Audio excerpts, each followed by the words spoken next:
Bonjour, aujourd'hui on va vous parler de la contention auxiliaire. C'est une contention qu'on utilise au lit.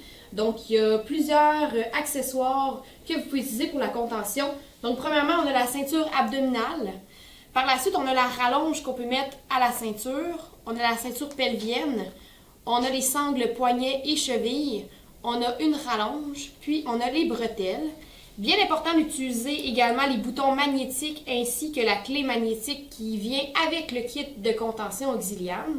Donc aujourd'hui, dans la vidéo, nous allons vous montrer différentes options possibles pour le kit de contention auxiliaire.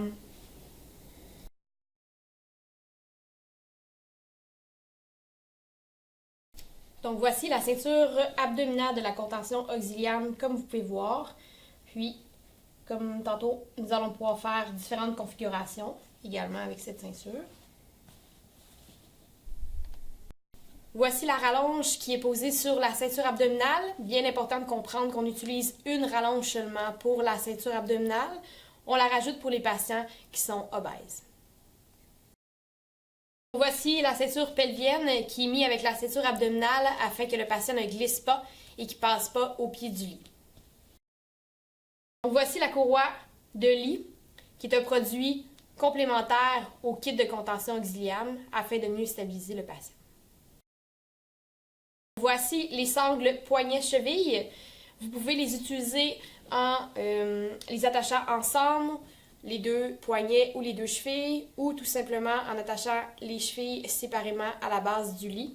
Puis, c'est vraiment à velcro au niveau des poignets des chevilles. Donc, très facile là, selon la grandeur du poignet ou la grandeur de la cheville. Voici le bouton aimanté et la clé magnétique qui vient avec le kit de contention auxiliaire. Bien important d'utiliser seulement le kit, un kit de boutons aimantés et de clés pour s'assurer de la sécurité du patient.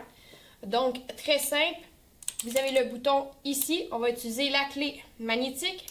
On va abaisser le bouton orange pour venir débloquer. À ce moment-là, vous allez pouvoir le rentrer dans la contention, mettre le bouton orange.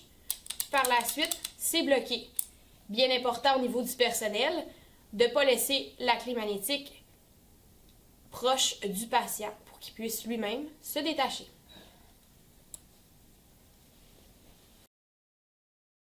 Voici les bretelles qui sont utilisées avec la ceinture abdominale afin d'éviter que le patient bouge trop dans le lit. Lorsqu'on utilise les bretelles ainsi que la courroie de lit, ça permet d'immobiliser le patient au lit afin qu'il soit complètement stable.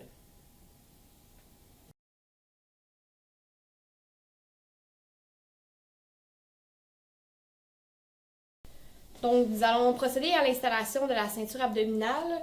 Donc, comme vous pouvez voir, on l'installe avec les boucles vers le haut. Bien important d'installer avec les boucles vers le haut. Par la suite, nous avons la sangle pour pouvoir venir l'attacher au lit.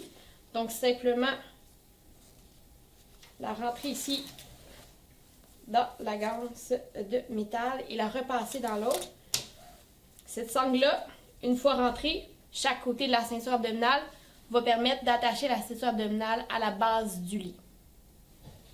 Une fois que la ganse est bien installée à la ceinture abdominale, vous allez pouvoir la passer et venir l'attacher directement à la base solide du lit. Lorsque c'est fait, bien important d'écraser le matelas afin d'aller chercher le maximum d'amplitude.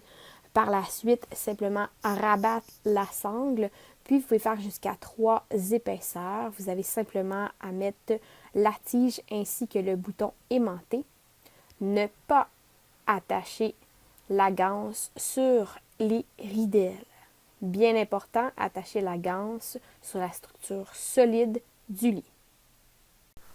Pour respecter les conditions d'utilisation de la ceinture abdominale auxiliaire, bien important d'utiliser 2 boutons ainsi que tige aimantée.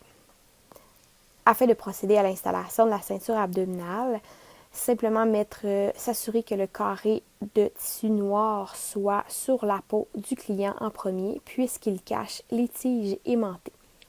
Vous avez simplement à ouvrir le carré noir, positionner vos tiges, par la suite rabattre le tissu noir. Vous allez pouvoir le mettre directement sur la peau de votre patient, puisque les boutons sont caché. Par la suite, vous allez pouvoir rabattre l'autre côté, puis positionner vos 2 boutons afin qu'ils puissent rentrer de manière sécuritaire dans les tiges. Une fois que les tiges sont dans le cache-tige, simplement rabattre cette partie au niveau abdominal de votre patient. Vous pouvez prendre l'autre côté et le rabattre au centre afin qu'un œillet puisse accueillir une tige aimantée. Une fois que vous avez fait le positionnement, simplement prendre les boutons orange, puis les insérer dans les 2 tiges. Afin de savoir si la ceinture abdominale est bien positionnée, simplement passez votre main en dessous. La recommandation est de pouvoir passer une main. Petit truc, vous pouvez parler avec le patient afin de s'assurer qu'il n'a pas gonflé l'abdomen afin de laisser plus d'espace. Toujours avec l'installation de la ceinture abdominale, nous pouvons installer une bande latérale de chaque côté. Faire le même principe, en fait, lever la ridelle, venir l'installer soit sur le même bouton aimanté que la ceinture abdominale est installée, ou utiliser un autre bouton aimanté afin de l'installer et lui laisser du jeu. Donc, le patient va pouvoir bouger dans son lit, mais n'aura pas une amplitude maximale.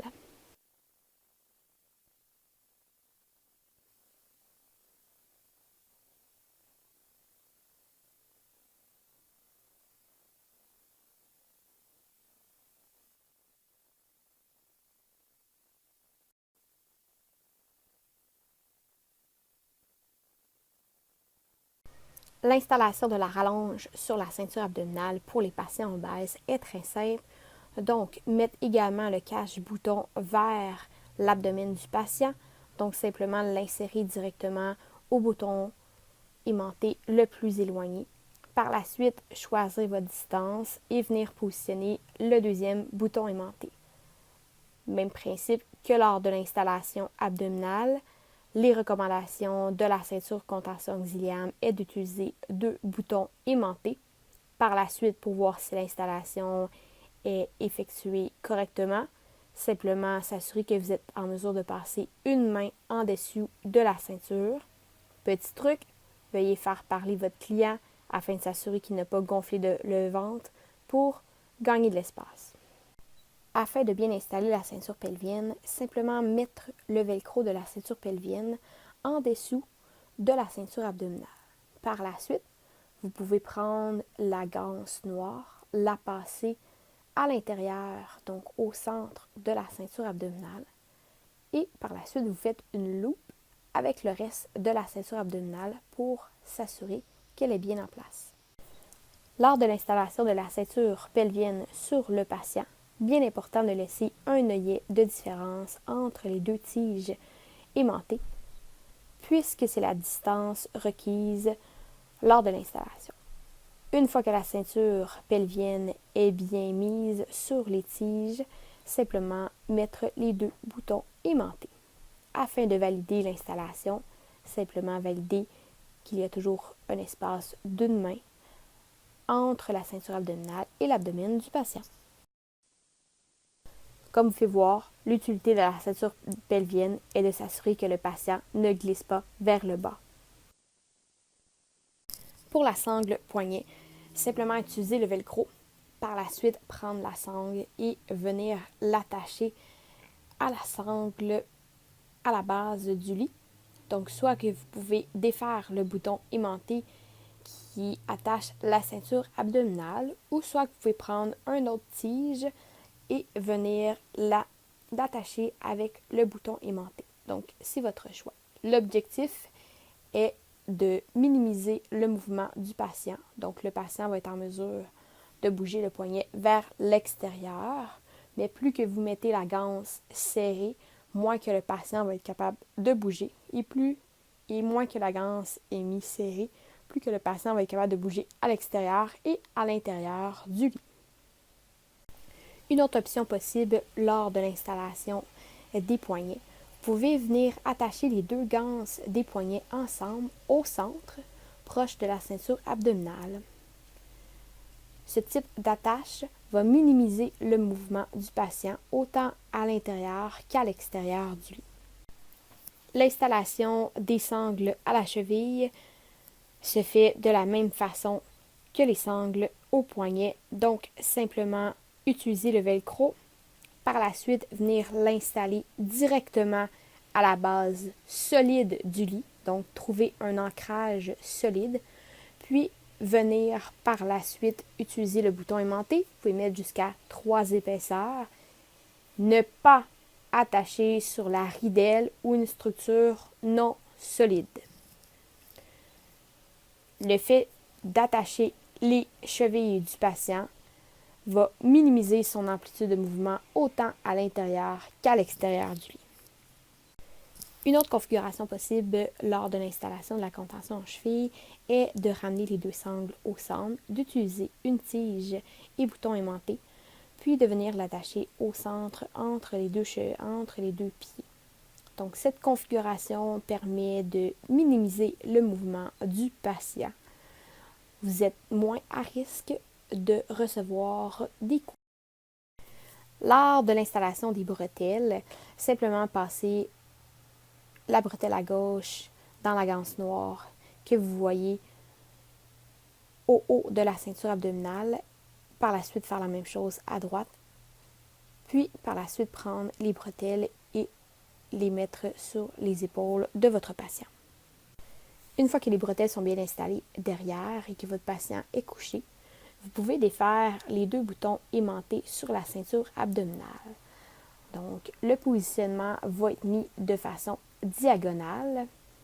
Donc, la ceinture à droite va être mise sur la tige aimantée à gauche et la bretelle à gauche va être mise sur la tige à droite. Une fois que c'est fait, simplement mettre un bouton aimanté. Par la suite, les 2 bandes que vous avez sur chacun des côtés au niveau de l'abdomen, simplement les rabattre en diagonale et venir les installer au niveau des pectoraux. Ces accessoires permettent au patient d'être attaché avec la ceinture abdominale, mais de pouvoir se lever du lit. Donc, si vous avez un patient très agité, nous allons utiliser la courroie au lit. Donc, sur les bretelles au dos de votre patient, vous allez voir qu'il y a 2 fentes. Donc, simplement rentrer la courroie, une partie à gauche, une partie à droite. Bien important que les ganses noires soient mis vers le haut. Une fois que cet accessoire est installé au dos de votre client, simplement couchez votre client. Par la suite, vous avez à installer comme lorsque vous avez installé les autres courroies. Donc, trouvez une structure solide, donc à la base du lit, passer. Vous pouvez faire jusqu'à 3 épaisseurs et mettre un bouton aimanté. L'objectif, c'est une contention complète, donc votre patient va vraiment avoir les épaules plaquées contre le lit et ne pourra pas se lever du lit. Donc, c'est vraiment une contention complète pour un patient très agité.